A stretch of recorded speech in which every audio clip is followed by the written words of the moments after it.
Ugunskura sarunas – bīspējas podcasts, kur es, Kristaps Zaļais, kopā ar Luīzu Ziediņu reizi mēnesī pie Ugunskura aicināsim vienu uzņēmēju un iztaujāsim par to, kas biznesa veiksmes stāstos paliek aizkadrā. Atklāti, patiesi un vaļsirdīgi par to, ko nozīmē būt uzņēmējam. Čau, klausītāji! Lai kurā laika joslā un dienā tu būtu, mums šodien interesants sarunu partneris Jekaterina, kur noteikti pastāstīs vairāk par sevi, jo kā mēs podkastā parasti daram, Jekaterina, mēs ļaujam pašiem runātājiem iepazīstināt ar sevi. Jekaterina, ko tu dari? Es esmu jaunu uzņēmumu Printīmeta vadītāja, kur mēs attīstam mākslīgo zirnekļa zīda ražošanu priekš medicīnas. Vēl es studēju Latvijas universitātē, cerams, ka tūliņ pabeigšu un iegūšu maģistra grādu ekonomikā. Tā, vēl visu kaut ko paralēli tam aktīvi daru jaunu uzņēmumu pasaulē, tā teikt. Kur tev ir bakalaurs ar ekonomikā vai ārstos vai kur? Ekonomikā. Un kā nonāk pie tādas idejas ar ekonomikas grādu? Tā gluži nevar teikt, ka ir mana ideja. Es piedalījos komercializācijas reaktoru rīkotajā pasākumā, kas ir Ignition Events, kur tad var piedalīties uzņēmēji, un tur tad tajā pasākumā zinātnieki prezentē savas idejas, un tad šī pasākuma laikā arī tiek formētas komandas, un tālāk var attīstīt savu startupu. Un principā tas tā arī notika, jo mēs esam spinauts no Latvijas Organiskās sintēzes institūta, kur tad mūsu zinātnieki bija izstrādājusi šo tehnoloģiju, tieši mākslīgā zirnekļa zīda ražošanas metodi, un tad bija domājuši, ko darīt ar to tālāk, kā tālāk to pielietot. Un tad šī pasākuma ietvaros mēs satikāmies un sākām strādāt. Un zin kā mūs klausās ļoti dažādi, klausiet dažādām zināšanām. Kas ir spin-offs? Labs jautājums.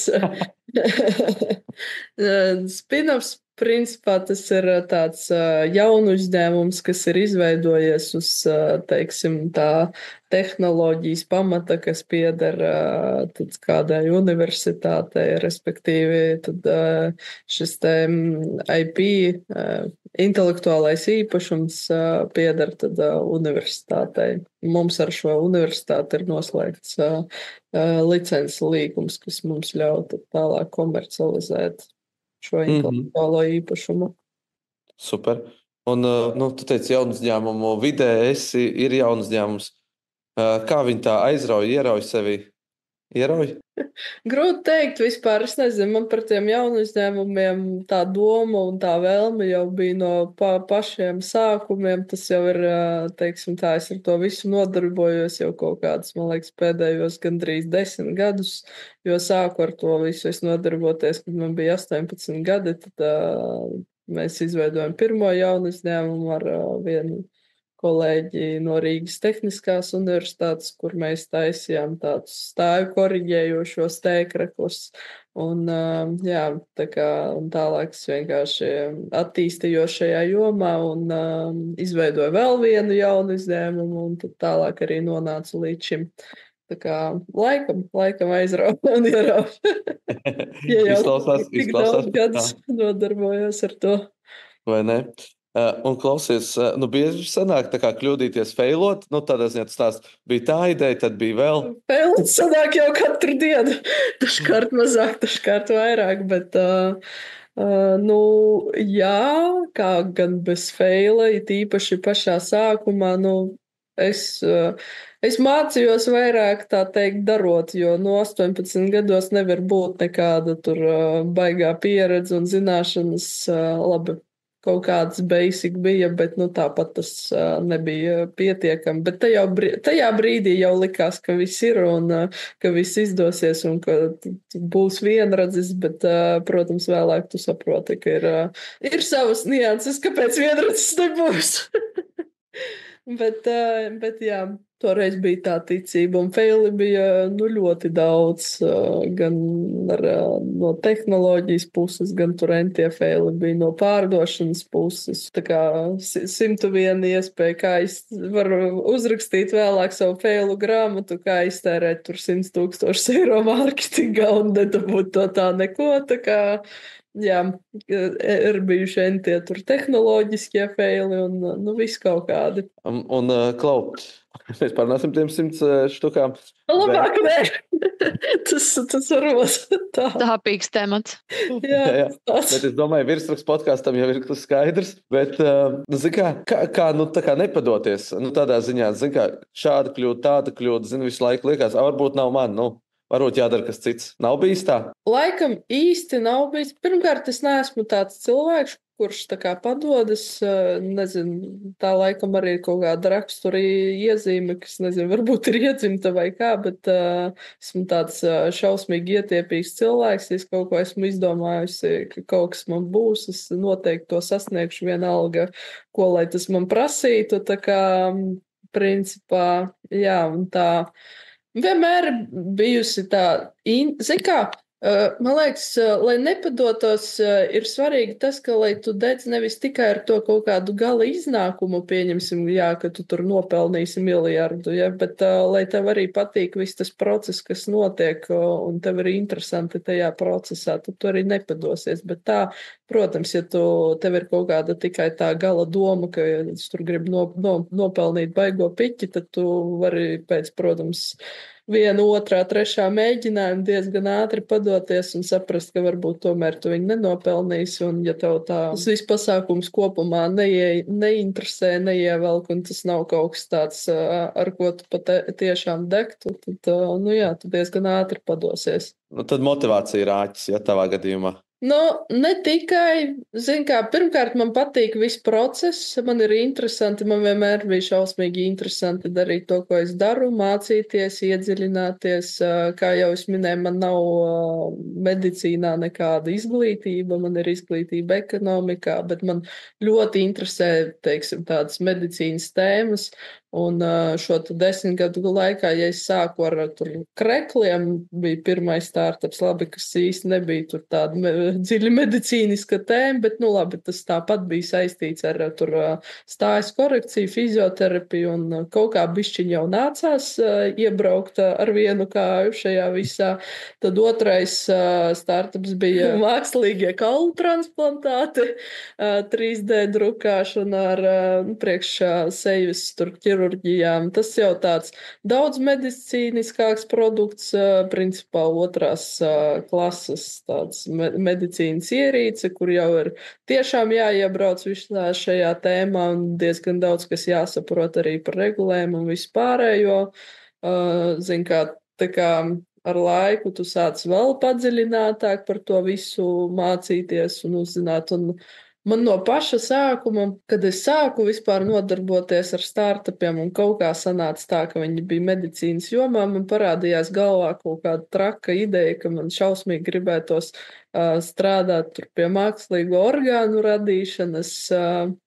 Un es nezinu, kā vispār tāda doma var cilvēkam ienākt prātā, jo iepriekš vispār strādāju bankā un izglītība man ir ekonomika un kādi mākslīgi orgāni, tā kā kāds sakars vispār. Bet jā, es šausmīgi iespaidojos un nezinu, no kurienes kaut kur es šo visu biju dzirdējusi internetā un tā kā man tas viss likās nereāli forši un gribējās līdz kaut kam tādam nonākt. Un tad tie kauli mākslīgi jau bija kā tāds solis uz to visu. Un šis te mākslīgais zirnekļa zīds, kad es dzirdēju Kristapa prezentāciju, kur viņš arī teica par mākslīgo orgānu izveidi, tad tas vispār bija manas smadzenes uzsprāga tajā brīdī, un es sapratu, jā, tas ir iespējams un viss būs.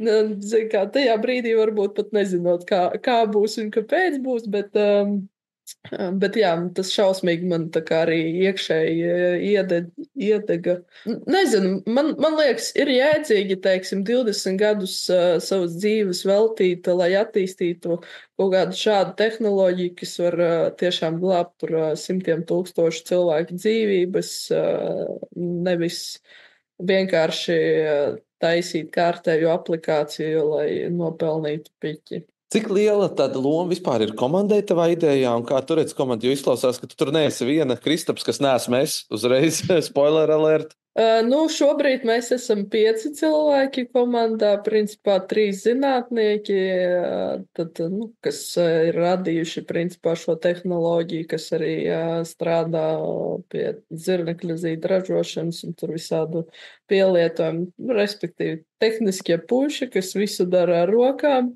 Ir vēl Sandra, man kolēģi, kurai ir tieši izglītība medicīnā, un tad viņa arī zina daudz vairāk par medicīnu un kam tur kā jābūt par regulējumu un visu pārēju. Viņa arī ir ļoti liela pieredze tieši darbā arī farmācijas nozarē vairāk nekā 20 gadi, un arī viņa, starp citu, ir strādājusi arī RSU par tehnoloģiju komercializāciju. Ekspertu un ir komercializējusi 2 tehnoloģijas veiksmīgi pārdevusi viņas industrijā. Un tad es nodarbojos ar visu kopā padrusciņai, bet kopumā, man ir tāda ļoti izdevīga pozīcija. Es saku visiem, ko darīt. Runāju ar cilvēkiem, runāju ar investoriem. Tā ir tāds patīkams darbs. Kā kuram viennozīmīgi. Man liekas, tas jau starpā vienmēr forši, ka tur ir jau tik daudz lomas, ko tu vari uzņemties, un bieži vien tu uzņemies vienkārši to, kas tev vislabāk patīk un sanāk. Laikam. Būtu dīvaini, ja es uzņemtos kādu citu lomu pēkšņi tagad ražot zirnekļa zīdu pati. Bez nekādas pieredzes. Un kā tu redzi, komanda ir tas stūrakmenis, tā ideja tādā ziņā vispār, lai startupam sanāktu, vai komanda nav nemaz tik svarīga? Nē, protams, ir svarīga, teiksim, kā vispār bez komandas kaut ko var realizēt. Es nezinu, protams, ir cilvēki, kas mēģina būt kā solo founderis un visu darīt viens, bet tas, man liekas, ir tā līdz kaut kādam noteiktam brīdim. Un īstenībā es teiktu, ka tā ir diezgan tāda slikta pat zīme, kad es kaut ko tādu redzu, ka ir, teiksim, viens cilvēks, kurš grib darīt pilnīgi visu un uzskata, ka viņš var darīt pilnīgi visu. Tas nozīmē, ka viņš īsti nav gatavs tā teikt dalīties, nav gatavs uz kādu paļauties un tā tālāk. Un tādā lielāka uzņēmuma veidošanā tas ir ļoti, ļoti grūti. Man liekas, tu vari būt viens, ja, nezinu, tev ir kaut kāda maziņa, kaut kāda mairažošanas, tāds maziņš pasākums, kur tu pats kaut ko darbojies, bet ja tu gribi tiešām kaut kādu milzīgu būvēt uzņēmumu, miljardiem vērtu, tas nav reāli. Un kā tev liekas, tā kopumā, tā kā ir daudzām lietām jāsakrīt, lai sanāktu kaut kas veiksmīgs. Jo, kopumā liekas, ka šis startups, par ko tu runā, vai ne, tiem, kas nezin, vai ne, 800,000 tikko piesaistījāt, liekas tāda liela nauda, vai ne, Latvijas mērogā. Kam ir daudzām lietām vai idejai, vai kā tu redzi, kas ir tā panākuma atslēga? Jo 800,000, man liekas, tiešām big deal. Labs jautājums, kas ir atslēga. Zini kā, man liekas, ir jābūt visam vietām.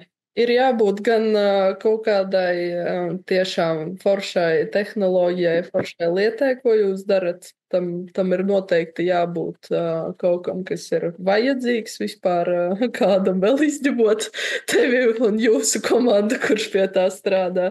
Vēlams, lai to, kam tas ir vajadzīgs, būtu daudz, lai tas nav tikai vēl kāds blakus kaimiņš. Būtu vēl forši, ja tiešām jūs varētu ar savu tehnoloģiju, pakalpojumu vienalga, ko darīt, kaut ko labu un tādu vērtīgu. Vismaz priekš manis tas ir svarīgi, bet es domāju, ja te klausās RSU studenti, kas vairāk nodarbojas ar medicīnu, tad tas jau ir uz to virzienu viss.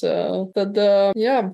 Protams, jābūt spēcīgai komandai, jo visi grib redzēt, ka to pašu naudu iedodot jums, ka jūs spēsiet kaut ko panākt un kaut ko realizēt dzīvē, nevis vienkārši iztriekt to naudu vai jā. Tā kā nav jau būtiski dabūt naudas dabūšanas pēc, un lai realizētu kaut kādu kārtējo projektu, kā tur kaut kādu pētniecības projektu vai kaut ko tam līdzīgu. Būtiski ir tiešām ar tādiem minimāliem ieguldījumiem naudas ziņā pēc iespējas vairāk panākt un pēc iespējas kaut kā tuvāk nonākt līdz tam tirgum, līdz pārdošanai, un lai tas notiktu. Tiešām ir jāiegulda diezgan liels un pamatīgs darbs gan tehnoloģijas attīstības ziņā, gan tirgus izpētē, gan darbam ar potenciāliem klientiem un visu pārējo. Tā kā, jā, nav tik vienkārši. Un jābūt ir daudz kam vietā. Ja būtu tik vienkārši, tad jau visi būtu ar miljonu vērtajām idejām, vai ne? Gan jau. Grāmatas vai filmas? Skatoties kādas. Kad tev brīvs laiks, ko tu labāk palasīs grāmatu vai pastīsies filmu vai seriālu? Te godīgi jāsaka, vai kā? Nav laika. Tikai godīgi. Kad man ir brīvs laiks, ja tāds ir, tad es skatos tādus maksimāli bezjēdzīgus kaut kādus raidījumus, par kuriem ir pat kauns atzīties. Jo es cenšos maksimāli atslēgt galvu tajā brīdī, vienkārši vispār ne par ko nedomāt.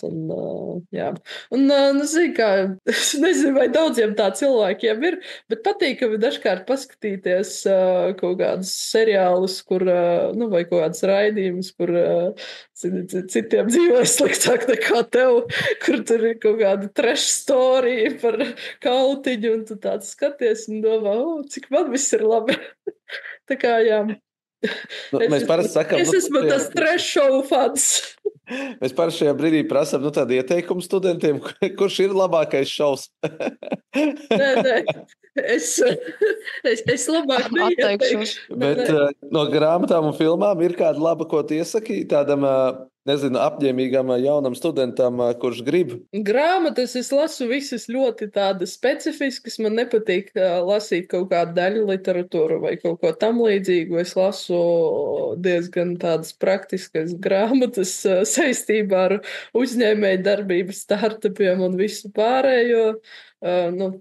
Internetā tādas ir pilns par pilnu, tā kā ļoti daudz un dikti, kura būtu labākā. Es pat nezinu, ja godīgi. Var parādīt, kuru es tagad lasu. Izstāst arī, jo cilvēki visbiežāk... Video nebūs. Jā. Labi, man nokritat vēl jau kaudze. Tagad man vēl blūrs ir ieslēgts. Jā. Es tagad lasu, viņu sauca Show Me the Money, viņu ir uzrakstījis Alans Parels. Mēs bijām Kembridžā, kur viņš arī tieši mums pasniedz. Mums bija tāds kā vasaras kemps, teiksim, Kembridžā, saistībā tieši ar uzņēmēju darbību un tur ar startup attīstību. Tā kā, jā, viņš uzdāvināja šo te grāmatu mums par to, ka mēs tur uzvarējām, protams, tur pitch sesijā un tā tālāk. Ikdienišķi, ja? Jā. Tāpēc es tagad lasu šo te viņa grāmatu, bet tā ir, entās, ieguglējot ar entās grāmatas par startupiem un visu pārējo, ļoti daudz esmu viņas izlasījusi. Bet pēdējā laikā es nevaru pateikt, ka bija kāda, kas man tiešām tik ļoti būtu aizķērusies prātā. Nākamais, kas man tas stāv jau lasīšanai. Tas ir vēl labāk. Nesen bija tikšanās ar apvienoto Arābu Emirātu vēstnieci Latvijā, un man uzdāvināja tās grāmatas, kā var redzēt, ar tulkotas latviski. Jā, viņas. Okay. Te ir mans stāsts, Muhameds bin Rašīds Al-Mahtūns un mana vīzija. Kad es noliku to plauktā, tas izties tā diezgan komiski. Te jau mans stāsts, mana vīzija, vēl vajag manu cīņu nopirkt klāt no viena cita vadoņa. Tā vēstniecība strādājam. Jā. Jā, tā kā, bet es domāju, izlasīt te izstāst diezgan interesanti par to, kā viņš tur uzbūvēja visu to Dubaju un visu pārējo, tā kā, kāpēc ne, varētu palasīt kādu vakaru. Tev patīk supervaroņu filmas? Īstenībā, jā, man vispār ļoti patīk fantasy. Visvairāk man patīk tādas, zini, ar tādiem, teiksim tā, kur izskatās viss diezgan realistiski, bet ir kaut kāda tāda pieskaņa par nevis tādām kā super. Es nezinu, vai esi skatījies filmu Lūsija? Nē. Es esmu tā par to meiteni, kurai palielinās viņas visas spējas. Jā. Tur bija tāda Lūsija. Viņai bija jāpārvada jaunās kaut kādas sintētiskās narkotikas, kuras viņai tur iešuva vēderā, bet tad viņa tur sita un tur principā pārplīsa tā paciņa, un tās narkotikas sāka izbirt, bet tās narkotikas viņām bija tāda tā kā iedarbība, ka viņas varēja, teiksim, iedarbināt visas cilvēka principā smadzenes, jo principā, cik ir zināms, mēs tur, man liekas, pat mazāk par 20% savus smadzenes izmantojam, un tur tad viņa varēja visu, ko darīt, pārvaldīt, pēc tam arī, nezinu, saslēgties ar visu tehniku un visu pārējo. Tā kā tas bija ļoti interesanti. Man patīk par kaut kādām tādas filmas par smadzeņu darbību un kaut kādām tādām spējām. Vēl mana viena no mīļākajām filmām ir The Time. Tā diezgan veca filma, kur principā bija laiks ir nauda, tas bija tā kā būtiskā nozīmē, kur bija jānorēķinās par visu tā kā ar tavu laiku. Timberlakes galvenajā vienā. Jā. Tā arī man patīk, bet tā. Jā, supervaroņi visādas filmas man patīk. Es vakardien biju kino. Ļoti sen neesmu bijusi, bet biju kino. Tā filma saucās tāda Ziemassvētku filma, tā teikt, bet ar bišķiņu ar tādu arī supervaroņu piesitienu. Kā viņi saucās, man liekas? The Red One? Jā, The Red. Protams, Es aizgāju. Es to filmu vienkārši izvēlējos pēc bildes, jo es redzēju, ka tur filmējās Roksa, un viņš ir mans mīļākais aktieris. Tas Dwayne Jones. Jā. Tāpēc es aizgāju, bet īstenībā man ļoti patika filma. Viņa bija tāda ļoti viegla un forša. Kāpēc ne? Kāds superspējas tu gribētu sev, ja tu varētu vienu? Grūts jautājums. Gribētos vairāk, bet laikam es gribētu tā kā iespēju teleportēties, tāpēc, ka man īstenībā kaitina daudz laika tērēt ceļam. Un vēl vairāk gariem pārlidojumiem. Un kaut kā pēdējā laikā ir sanācis diezgan daudz braukt uz tādām tālākām vietām. Un man ļoti gribētos, pieņemsim, lai es varētu nevis lidot 6 stundas, pieņemsim uz to savu darāviju, vēl tur pārsēšanās gaidīt un tā tālāk, bet 5 minūtes un es jau esmu, pieņemsim, savu darāvijā, sēžu kaut kādā tikšanās. Izklausās labi. Klau, mums katrā raidījumā ir tā, ka mēs tā kā slēdzam derības ar runātāju. Un tu izdomā, par ko mēs slēdzam derības. Tādā ziņā, par ko būs likme un uz ko mēs sadaram. Līdz ar to mums ir bijis viss kaut kas, ja tu gribi, es varu pastāstīt mazliet. Bet tām derībām jābūt cik ilgām, pieņemsim. Teiks tā mēneša griezumā būtu forši, ka mēs varam redzēt. Un tas ir kaut kas man būtu jādara vai jums jāpilda. Nē, atkarībā, kurš uzvarēs. Atkarībā, jā, zaudētājs kaut ko darīs, bet par lietu pieņemsim, tur nezinu. Vai tur mums ir bijis, vai Jāņos būs lietus, tur, vai hokeja čempionātā mums būs tāda vieta, vai būs noteikti skaits skatījumu šai sērijai. Viss kaut kas ir bijis, bet it's up to you izdomāt, par ko mēs daram un tad uz ko. Var kaut ar Ziemassvētkiem. Drīz būs Ziemassvētki. Tas var būt interesanti. Bet kad šis raidījums izies vispār? Pirms Ziemassvētkiem. Cerams. Varētu sadarēt. Šito būs jāgriež ārā, iespējams. Varētu sadarēt kaut ko. Labi, tagad būs Ziemassvētkos jau parasti nekas tāds nav, uz ko baigi varētu darēt. Jaunais gads. Zini, kā tas ir? Mēs varam sadarēt uz jaunā gada prezidenta uzrunu, vai viņš kaut ko pateiks tajā. Okay. Šis ļoti labs. Šis tiešām labs. Tas ir labs. Ko tu saki, kāds atslēgas vārds vai doma? Jā, kaut kādu, vai kaut ko tādu konkrētāku, kādu frāzi, man liekas, izdomāt. Saki, kur frāzi? Es pat nezinu. Startups, jaunu uzņēmums.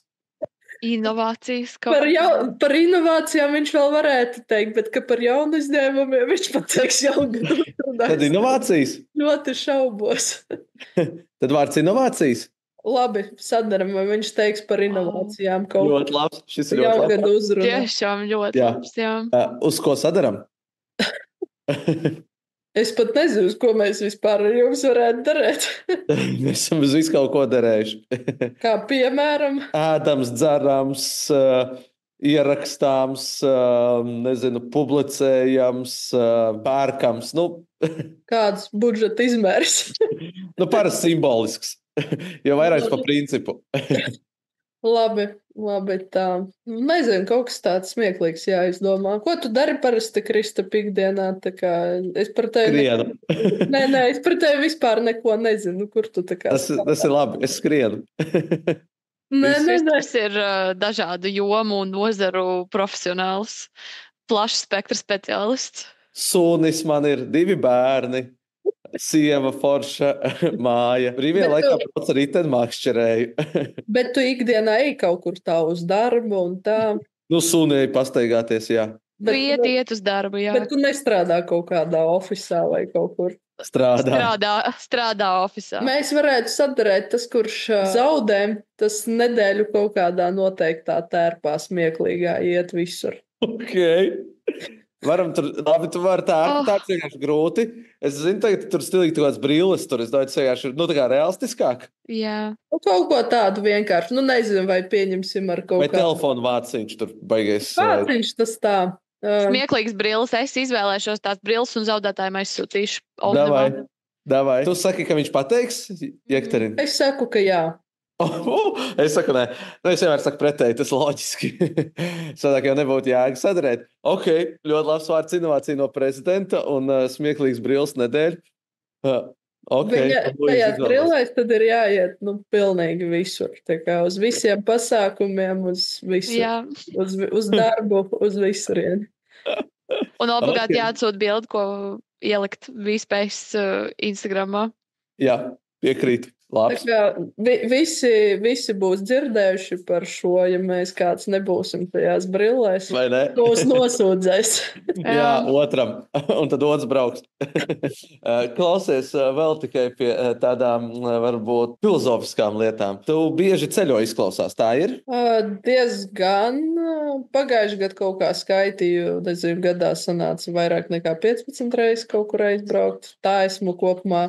Vienu reizi paskaitījis, bijusi jau gandrīz 40 valstīs, tā kā, jā, bišķiņ sanāk.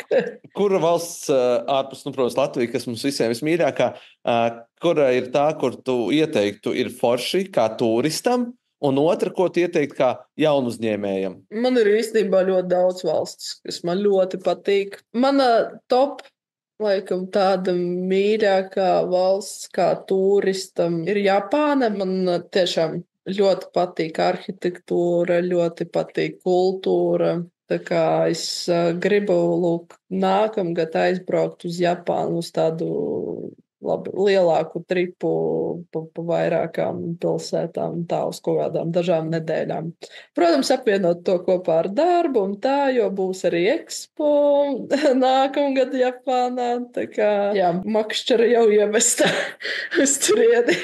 Tā kā, jā, Japāna man ļoti patīk. Bet kā startupam, tad tā, es teiktu, atkarīgs vispār kurā jomā. Ir arī medicīnas, visticamāk, tur izklausās tev liela pieredze, tad paņemam medicīnas nozaru, piekrītu par nozaru specifiku. Medicīnas nozara startupam, kurā izbraukt. Te arī ir atkarīgs no tā, kādā stadijā ir startups. Tāds agrīns. Agrīns. Pavisam agrīnas. Nē, kaut ko izgājis, kādu pirmo inkubāciju izgājis, bet 1000 nav nereālie. Un meklē to pirmo investoru vai pirmo, tā kā kurš noticēs? Pirmo investoru Suns uzbūs. Work-life balance, kur ir sunīts. Ierakstu studijā šitā mums nesanāk. Vai ne? Jā, šis bija labs uzbrukums. Jā, es nezinu, kas viņam pēkšņi, kāpēc viņš tagad kož man šausmas. Jā, man ir aķitinu arī japāņu suns. Un kā sauc suni? Tora. Jā, tas nozīmē no japāņu valodas tulkojas kā tīģeris. Bet es nebiju devusi viņai šo vārdu, tā viņa jau sauc, kad es paņēmu. Tā kā vienkārši atstāju. Tad agrīnam startupam, ko ieteiksi medicīnā? Ja meklēt investorus tādus pirmos, es ieteiktu īstenībā tepat tuvākajā apkārtnē, kas tur ir Lietuva, Igaunija, Somija, Zviedrija, tad tā. Neieteiktu uzreiz kaut kur šausmīgi tālu braukt. Tīpaši, ja jūs esat, teiksim, no Latvijas un tas startups vispār atrodas un viss notiek Latvijā, tad es neieteiktu pašā sākumā uzreiz kaut kur ļoti tālu doties. Bet tā kopumā tikko bijām Saudarābijā, ļoti interesanti bija. Tieši, man liekas, priekš biotehnoloģiju, medicīnas jaunu uzņēmumiem. Tur ir tā, man liekas, lielas iespējas un tuvākajā laikā tur varētu šī visa industrija attīstīties ļoti labi. Un, ja ielikt tagad, teiksim, laicīgi tajā vilcienā, tad, man liekas, var diezgan labi izšaut. Viņiem ir ļoti lieli fondi, daudz naudas, forša infrastruktūra, ļoti viņi tādi no birokrātiskās puses, teiksim, mēģina mazināt visu slogu un padarīt visu tur certifikācijas un tā tālāk, visus procesus daudz agrāk. Un pieņemsim, ja ir kaut kāda tehnoloģija, vai kaut kāda medicīnas ierīce, ko viņi uzskata tiešām par vajadzīgu, ka viņai drīz jānonāk tirgo, viņi var ļoti ātri tevi izvest caur visiem pētījumiem un visu, ka tu vari tiešām to certifikācijas procesu veikt daudz ātrāk un tad pieņemsim, ja tur tu esi ieguvis certifikāciju, tad tālāk aiziet uz to pašu Amerikas tirgu ir diezgan vienkārši. Var dzirdēt, kā tagad suns trakot. Bišķi. Bet nekas drīz suns tiks pie saimnieces, mēs jau ejam uz otru pusi šai sarunai. Ja tev būtu laiks kaut kāds sācies, laikam, ka viņš pusdienlaiks normāli visiem, kā viņš arī grib savu uzmanību. Klau, ja tev būtu iespēja ar jebkuru cilvēku aiziet vakariņās dzīvu, beigtu, kuru tu izvēlētos, ar ko tu gribētu papusdienot? Labs jautājums un grūts tajā pašā laikā. Neesmu nekad tā baigi vispār par to domājusi. Cilvēku, ar kuru es gribētu aiziet. Jāizvēlas jau tāds, ar kuru tik vienkārši nevarētu, zini kā. Bet arī kaut kādu basic tur, kā, nezinu, man liekas, kā liela daļa varētu teikt par kaut kādu tur Masku, Geitsu vai kaut ko tādu arī negribās izvēlēties. Tā kā, jā. Grāmata stāv blakus, tāpēc izvēlēšos Muhameds bin Rašids Al Makmuds. Ok, klausies, man būs tev tagad tādi pāris jautājumi, kur atbildi ir jā, nē vai vienā vārdā. Labi. Tēja vai kafija? Tēja. Vasara vai ziema? Vasara. Kaķi vai suņi? Suņi. Redzējām. Netflix vai YouTube? YouTube. Agri rīt vai vēl vakari? Vēl vakari.